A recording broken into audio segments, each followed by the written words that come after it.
about the business models and how we will bring this to market. Do you think Xbox is still selling consoles, maybe in 2030? So look, the console market is stable and it's core to who we are. But at the same time, there's a lot of other growing markets. And so we're certainly going to continue to put out great reference experiences, but we're also going to push into new spaces. Microsoft owns Nintendo. This is one of the largest gaming platforms in the world. It has long had more players and more hours than any other platform. And I think it's going to have a lot of knowledge associated with that in the future too. Mobile, we own Candy Crush. We have incredible worlds and characters that can meet the next generation where they are. And so, um, look, I look at console as core, and it's that our responsibility to not only serve that really well, get that healthy, but to also look at bringing the next generation. The Switch 2 is having a year. What are your learnings from the first generation of Xbox handhelds? And would you ever build your own, or do you not need that? Look, I think that there's a lot of interesting things to think about when it comes to how do you actually meet players where they are. I think handheld is just a way to take your games on the go with you, and so that can happen on mobile, that can happen on with Asus, which is our partner on handhelds. That can happen on all gaming handhelds. I think what's clear is the next generation plays a lot, and they see play as the most important form of entertainment for them. And a console is great when you're at home, and we're going to have to look for other ways to help serve the audience. One of the most controversial things you did, first few weeks on the job, you killed Copilot in gaming. Satya has literally said multiple times Microsoft is a Copilot company, Microsoft's trying to put Copilot into everything. How hard was it to make that call? And what did he have to say about it? So, like one of the first commitments I made was future of play, and I said, look, we're not going to we're going to be really thoughtful about how we ship AI. My job is to think about where we invest, when we prioritize, and how we operate. And our console players aren't excited about that experience in their console. Now, do I believe in AI? Absolutely. I think neural rendering is a great opportunity for us to invest in that. It helps upscale. It's helping with the footprint on your device so you can get better graphics. There's a lot of things that AI can be really great at. I think that you have to make sure it's solving the problem that are out there for gaming, and so I made that call. So Satya was cool with that? It was an Xbox decision. He's given me latitude to make the best decisions for our players. Well, how much latitude, elsewhere do you have? There's this idea that Microsoft wants to sort of extract software kind of revenues out of the gaming business, which may not be possible. Do you have more breathing room when it comes to the financials? Yeah. So my mandate is not 30% accountability margin. It's not enterprise software margins. It's to be the number one gaming and entertainment company, and that's what we're going to go do. If you think about it, Microsoft has invested more aggressively than nearly anybody in this category over the last 6 years. We've bought Activision, ZeniMax. We've invested in our core platform. We've invested in hardware cycles. We invest in subsidies, even money because of memory and storage. And so we're long on gaming. We're long on Xbox. We'll keep investing, but we've got work to do. We've shared the numbers. We're not in a healthy spot. And so, next 100 days is going to be about resetting the business. Let's talk about Activision. Microsoft paid $70 billion, $69 billion for Activision Blizzard, largest gaming acquisition in history. There have been layoffs, game cancellations, Game Pass prices have gone up rather than down. You inherited this deal. Is it paying off? So, I mean, I don't know anybody in entertainment who wouldn't want Call of Duty, which is now grossing in more revenue than Marvel Cinematic Universe, who wouldn't want one of the top 3 apps in the world, with Candy Crush, who wouldn't want World of Warcraft, who wouldn't want a team that for 20 years has been able to create predictable hits every single year. So I love Activision Blizzard King. Look, it was bought at a time before ChatGPT. It was bought at a time before our strategy the core consoles. It was at a time when we were right in the middle of COVID. So hard to say how to think about those decisions, but I think these are incredible assets, and we intend to continue to invest in them. Well, not one of your games, but Grand Theft Auto 6 is expected to be pretty big. I'm very impressed. You know these things. I do have pictures. to outsell any game, movie, or album in history. You delayed Fable in part in anticipation of this. What impact do you think this game is going to have on the industry? Like, do you see this as kind of litmus test? I think it's just one of the most important parts of culture at this point, and we want to make sure that we're fully supporting it. And so I'm excited to see how it does. I'm excited for the reactions. I'm excited.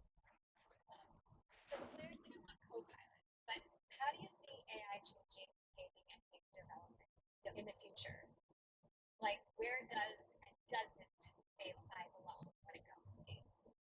Look, I think the biggest thing that I'm thinking about is how do we just make sure it's solving problems. On the game development side, I've gone to a lot of our studios, with big and small. Hello, And Tamara. I'm Good blown morning. away with how they're using AI in the production pipelines, how they're using it for iteration and prototyping. Look, that's not production ready. There's still work. And so, 30% of game development is software. And so there's the traditional applications that we see in enterprise. At the same time, I do not think AI will replace AAA games. I think it's entirely possible, though, that AI represents a new category of games and a new type of development and enables more people to create and participate. And we'll keep an eye on that, and we'll see how we best serve that. Your biggest competitors used to be, or maybe still are, Sony and Nintendo, but I don't know now. Is it Roblox or Netflix or TikTok? Who keeps you up at night? Honestly, I think our biggest competition is attention. Right now, the next generation's number one thing they want to do is play. So we've got that going for us.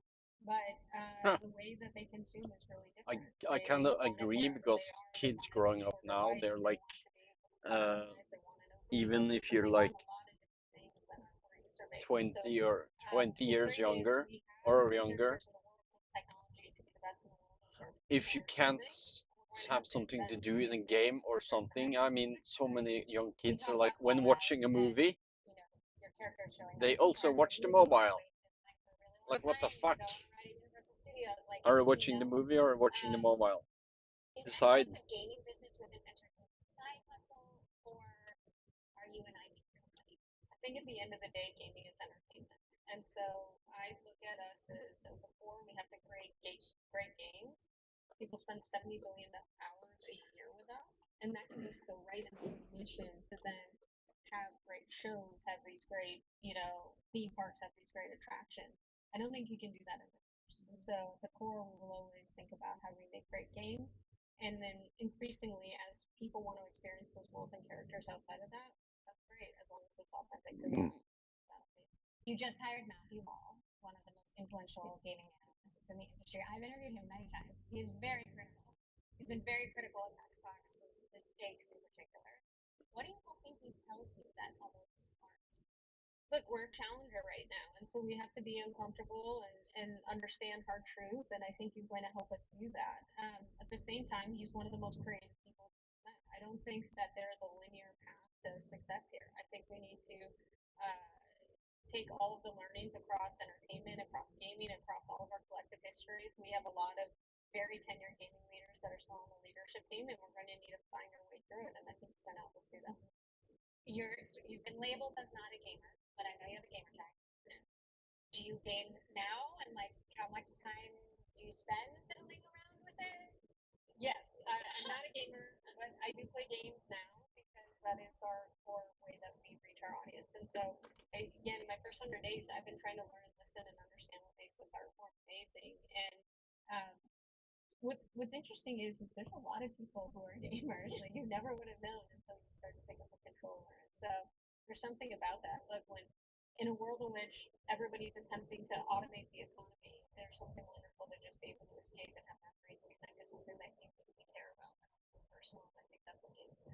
What do you think the future of exclusivity is? And for example, Game Pass, comparisons to Netflix, is it really going to get there?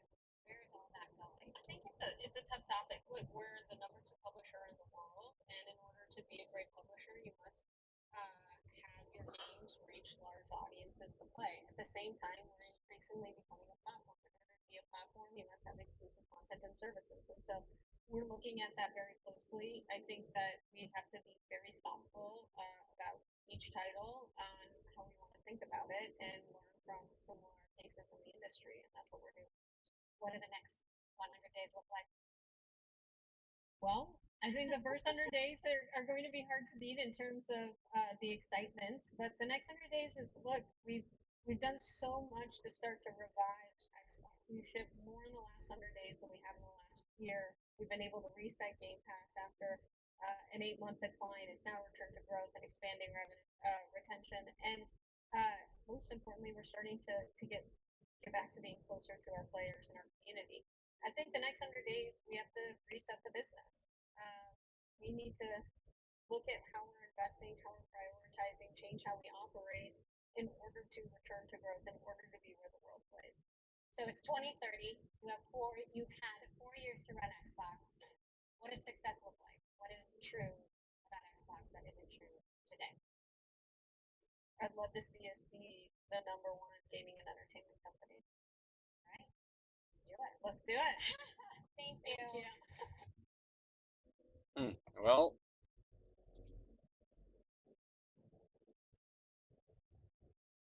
yeah, I think what Phil Spencer did with the Xbox opening everything and having no exclusives was a mistake.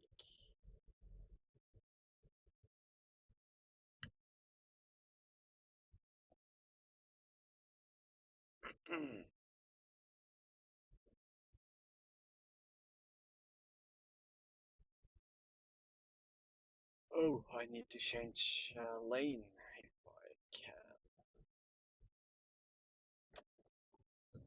Kan jeg kjøre inn der? Tankekjør.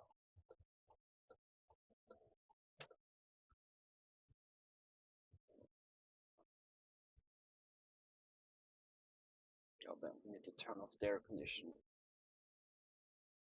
Makes my eyes itch. Or I'm not sure if that's the case or if it's something in the air.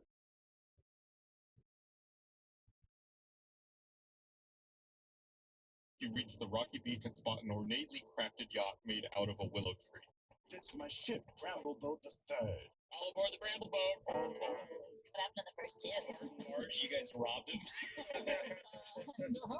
You all get on the ship. There's several other patrons rubbing shoulders, talking. Are these crew or are these just people that are like, Oh, hoity-toity. They seem like passengers. they got one of them big crossbow things that ships have sometimes? Heavens, no. There's no armaments? No.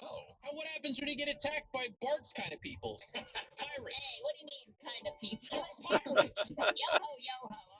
She's admitting to it. The Bramble Boat is the fastest ship on the sea. No pirate would ever be able to catch up to it. We're asking for a naval That's battle. what I'm saying. That's like the Titanic could never sink. Yeah. Disregard the fact this is the third Bramble Boat. You reach the rocky beach and spot. You reach the rocky beach and spot an ornately crafted yacht made out.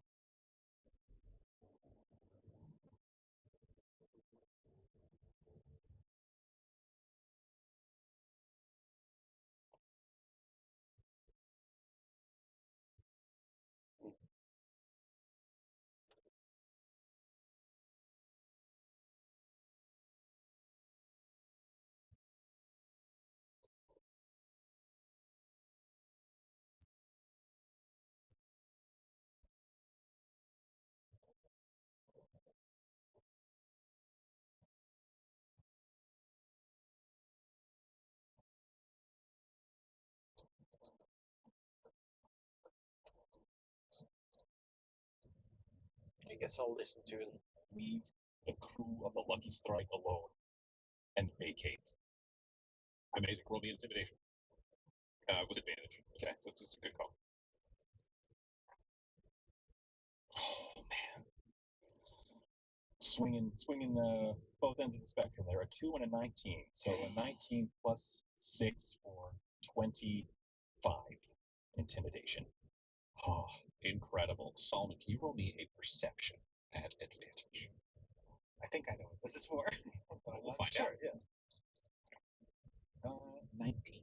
19. Solomon, you hear the most bone-chilling, empowering, impressive, horrifying, heretical threat from Damien you have ever heard. And where you are standing at the door, you also hear outside that it didn't play on any of the speakers. Oh no! This episode of Agents of the Inquisition features the voices of Del Borovic, Guy Bradfish, George Talbot, and Tyler Hewitt, alongside Dungeon Master Song is The Hordes by Megan McDuffie. Complete. Can't argue with each other. Let's get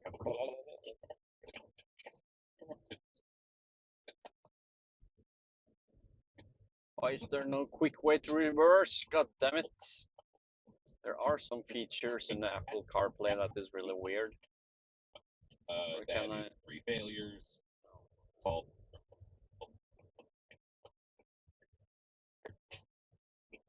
I think.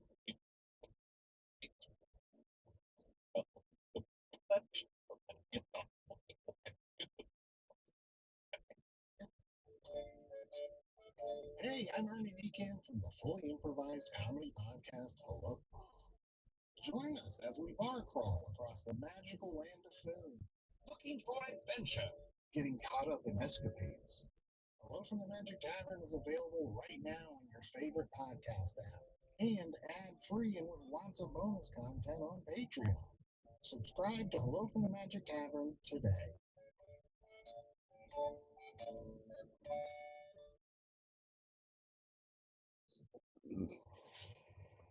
The Lucky Strike has been boarded. All of you were woken from your rest after your most recent mission to find that the ship had been overtaken. Solomon and Damien, you've been trapped inside your room, normally doorless. Now, with a steel frame that's been welded in place, you're trying to batter your way through. Morgan, you exchanged words with a strange, menacing figure in Drukari style but human form, who ended up incapacitating you and taking you captive after telling you that they had come for the judge. Solomon, you have just overheard Damien give a threat that he consorts with demons and is essentially a warp bomb. 2 questions. Is that a factor for your concern tracker? Yes. Oh, The what? I answer thought is- we were chill. So I think chill, like, and again, Solomon has seen the warp fire, the tools that Damien can harness. I think those Solomon's like, yes, learn how to harness them. Learn, he's impressed. He sees a facsimile of himself in them, 2 sides of the same coin. But the speech that Damien gave, I think, was enough where that would just like, if it was the movie, you would just see Solomon's eyes like, oh, before he realized that that message did not play Which for the is rest of the ship. So it's just for you, right? Yeah, all, it was just all bad, no just for good. me, and I'm Super. going, oh, that's not good. Which was my second question. What do you tell Damien when you realize no one heard? I think, and he's keeping track of the warp, the concern tracker, but we're still in, we're still under threat. So again, it's he sort of shake it out and go, I think it's broken. It didn't work. Oh, do it again. Oh, actually, don't. Try something else. I think Damien also shares like that was kind of like a one-off for me of like I didn't like that either kind of thing of like the I think it's like a look of dismay of like I have to say that again. Same tone, but like different. I don't know. I'm not good at that. And he rears back to hit his door again. Yeah. If you don't attack that door soon, we're going to cut back to a hallway. Okay, yeah, you are attacking the door. So we've said you auto hit, you auto do your maximum damage, and you have added d6 fire damage. Can you roll that for me? Another 3. Ooh. Right in the meaty middle. You come to 114 of the 115 required to break through this door. You are seeing it increase. There's almost a hole. Everything's almost ready to give, but there is a question of can you break the welds? Can you roll me in athletics? Oh, I can. I have to roll for the team on the other side trying to hold this door on. 22. Oh God, The oppressors. No. 16. 50. Okay, you can't break the weld, so it'll take one more turn before this happens. And the camera pans out where Morgan, you are continuing to be carried like a sack of grain over the shoulder of this human Drukari-styled figure as they race towards the rear holds of the ship. Is Romeo still following? Romeo Romeo's still following, just trying to stay up and out of the way because it's Morgan can't do anything else, literally. So Can you roll me a stealth for your dear friend Romeo? okay. At advantage again. No weapons present.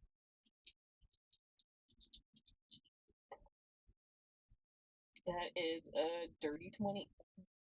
Dirty 20. Yep. I mean, I'll roll, but an at one. Okay. That's why we roll things. Yeah.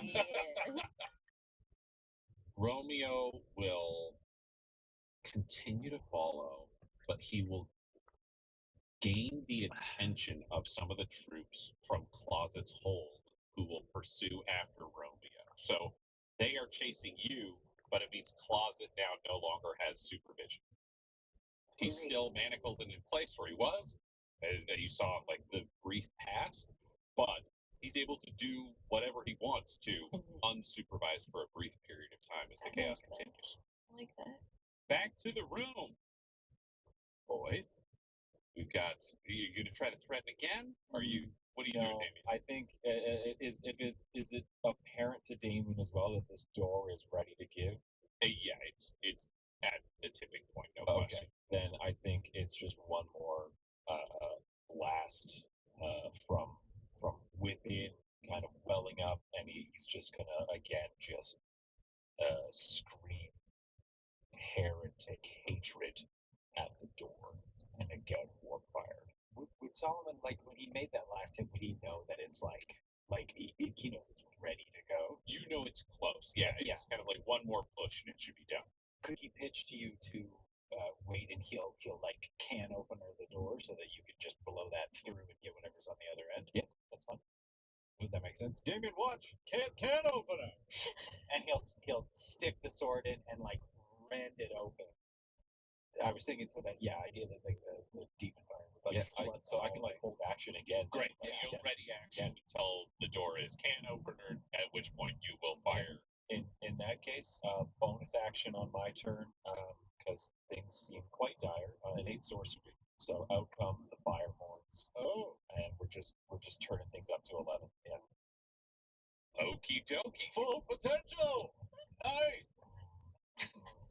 He doesn't know that's bad. He That's a compliment. Yeah, sure. Let it all hang out.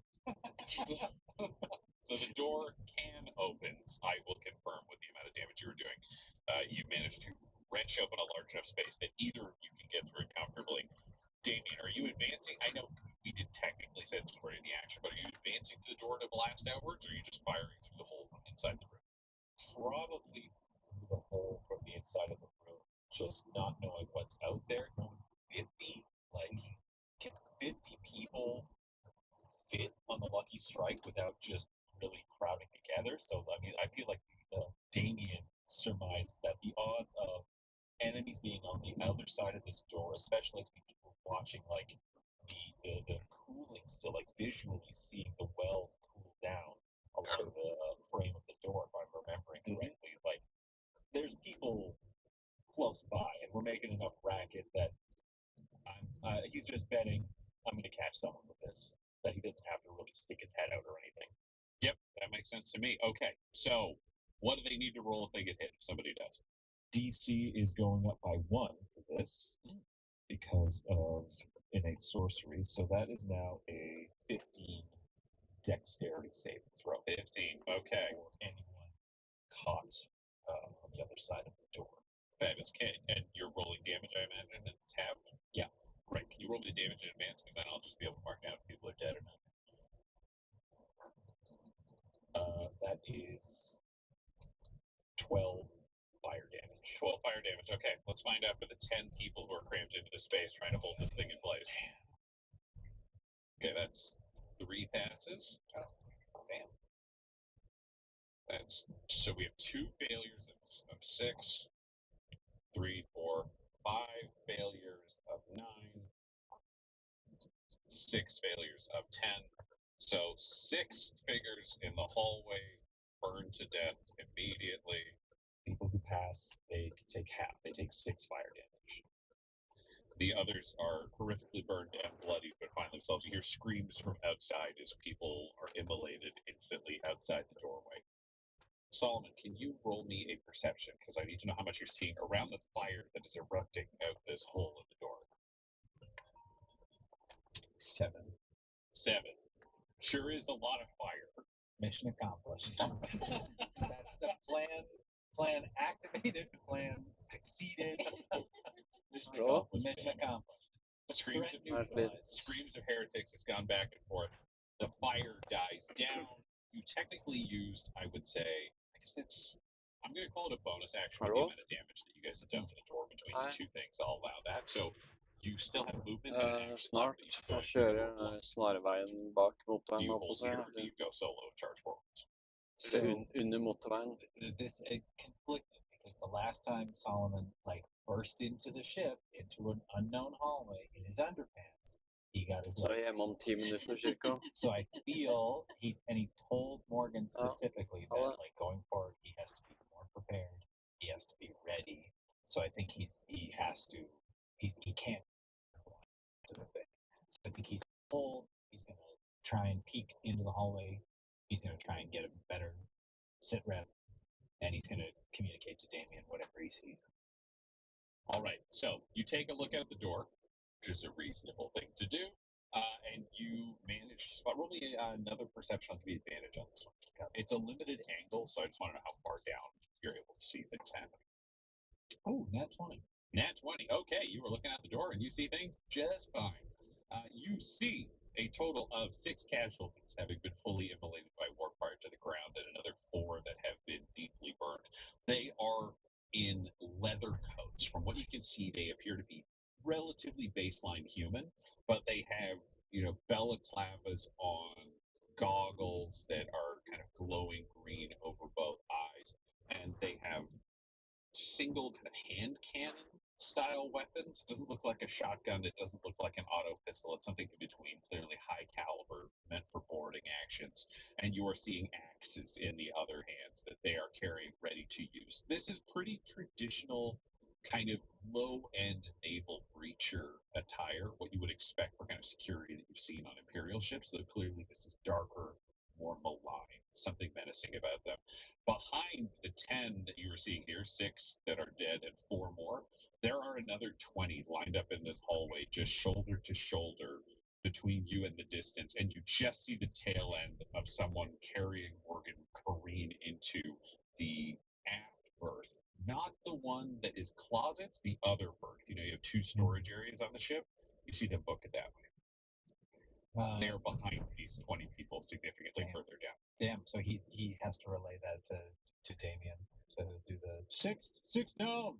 Another 24. It looks like out there. Morgan just got taken into the aft opposite closets. Get out there. I'm right behind you, so All we have right. to get to Morgan. Okay, let's go. He doesn't have a lot of like AoE stuff. Everything he's got is like one target. Is there hesitation in this moment? Sign-ups are open this is again and I on think it would be Octo that, WoW. like PTSD I got the hesitation. message in Discord. Right? And I think he's gonna get that kind of like just in a moment of grounding that Damien is just like saying your name again, like Solomon. Keep me safe. Keep behind me. Oh, and that's weird for him. That's so weird for him. Well, do you think you need to roll to decide for him, or do you know if he would let someone else take the lead, or does he have to take the lead? How much does he trust Damien? What I just said. Yeah. I don't think he can let somebody else, especially Damien. Like, I don't think he can be behind Damien as he watches like 20 people shoot him to death. He's struggling with this idea of his own safety and not being prepared. But in these circumstances, I think this is one of those things he just has to like overcome. So I think when you start talking to him and you say that to him, he's gonna kind of blink his way out of it and go, oh, I don't think so. You get behind me. And he's just gonna like turn away, and he's gonna put the Emperor's protection on himself. Okay, what does that do? It just gives him a +2 to AC. +2 AC. Is that an action, bonus action? What is it? It's just a spell, just an action. Just an action. Okay, Yeah. so that's your action. You Yeah. cast that spell. Yep. And undoubtedly, you'll be charging forwards next turn. Meanwhile, Morgan, you're getting carried further. Romeo is being pursued. I feel like, yeah, I'll roll some ranged attacks, and we'll see if they can hit Romeo. Great.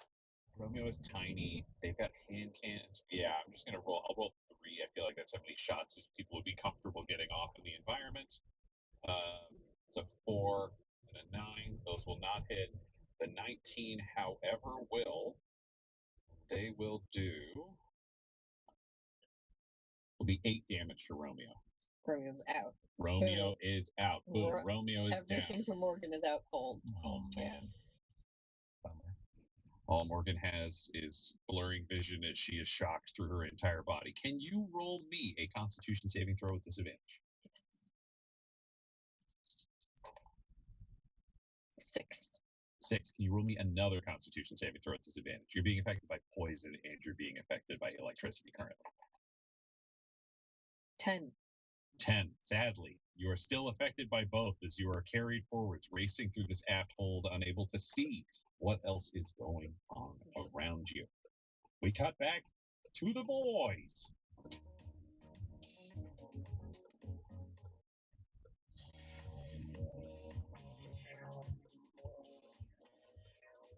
Solomon, you have cast the Emperor's Protection on yourself, but Damien, though Solomon has said he is going first, you are higher in the initiative order.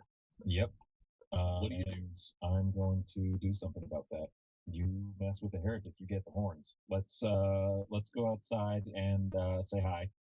So if it's possible, after Solomon has said like, no, me first, kind of like I've got this. Do you want to push past him?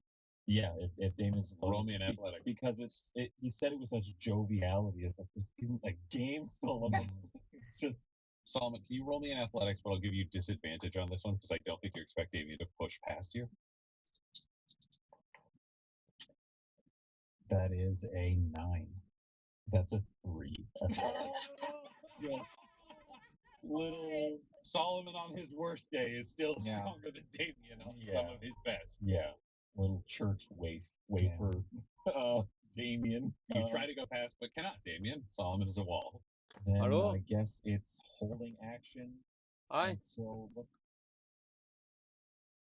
Hæ? Nei,